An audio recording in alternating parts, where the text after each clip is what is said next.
It was a rainy Tuesday morning when Jake Thompson, a single dad of two, rushed into the grocery store with his kids trailing behind. His youngest, Emma, clutched his hand tightly while his older son, Max, dragged his feet, clearly dreading the errand. Jake had dark circles under his eyes and a wrinkled shirt, signs of sleepless nights juggling work, school pickups, and bedtime stories. He wasn't complaining, though. Life had knocked him down plenty, but his kids were his world, and he'd do anything for them. As he stood in line, wrestling with a carton of eggs Emma had nearly dropped, he heard laughter, chaotic, full, and strangely familiar. Turning slightly, he saw her. A woman in uniform, hair pulled back in a no-nonsense bun, trying to wrangle 5 kids, each with a personality that could fill a stadium. One was arguing about cereal, another had vanished behind the checkout counter, and the smallest was trying to sit inside the shopping cart like it was a race car. Yet, she wasn't yelling. She was smiling, genuinely, and somehow managing to maintain control with a calm only the military or motherhood could teach. Jake's daughter waved shyly at one of the boys, who waved back enthusiastically. The woman noticed and offered Jake a kind smile, the kind that says, "I see you. I get it." Later, in the parking lot, fate struck again. The soldier mom's car wouldn't start. The kids were restless, rain beginning to fall harder, and the moment felt like it was about to unravel. Jake didn't hesitate. "Pop the hood," he called over. She hesitated only for a second before nodding.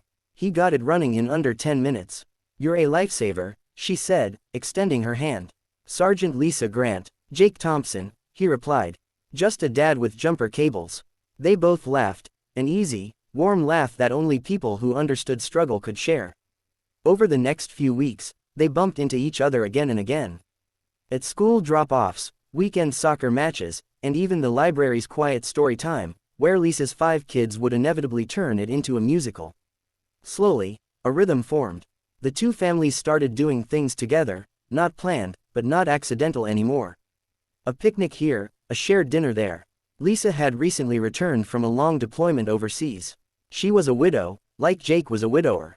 She never talked much about the war, but Jake saw the tiredness in her eyes, the way her hands sometimes trembled when the world got too loud. He didn't push, he just listened. And Lisa, for the first time in years, let someone help. Then came the night everything changed. Jake's daughter Emma had a severe asthma attack. Jake panicked. It was Lisa who stepped in, administering a nebulizer and staying calm while they waited for the ambulance. At the hospital, as Emma finally stabilized, Jake sat beside Lisa and whispered, "I don't know what we would have done without you." Lisa reached over and squeezed his hand. "You've been saving me too, Jake. You just didn't know it." A video of Lisa giving first aid to Emma had been caught on a nurse's phone. Something about the image of a soldier mom in uniform saving a child touched hearts everywhere. Within days, the story went viral. Single dad meets soldier mom with 5 kids, what happened next touched millions. The headline was everywhere. Morning shows, talk shows, podcasts. People wanted to hear more. Not about the drama, but about them, 2 broken people choosing hope. What most people didn't see were the quiet moments. How Jake started placing 2 extra chairs at his dinner table. How Lisa began leaving one of her boots by the door at Jake's house. How the kids, 7 in total, started calling each other siblings before either adult dared say what was in their hearts. The world watched, because they wanted a story that proved kindness, resilience, and second chances weren't just fiction.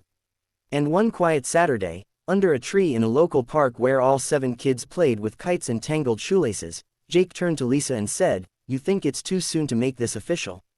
Lisa smiled, eyes full of peace for the first time in years.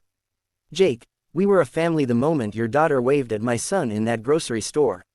They didn't need a ceremony or fanfare. Just a home full of laughter, laundry, and love.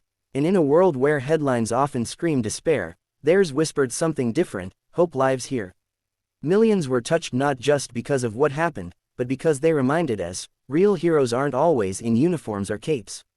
Sometimes, they're just tired parents trying to get through the grocery store, and finding something extraordinary in the ordinary. And in the end, love, messy, loud, beautiful love, found them both when they least expected it.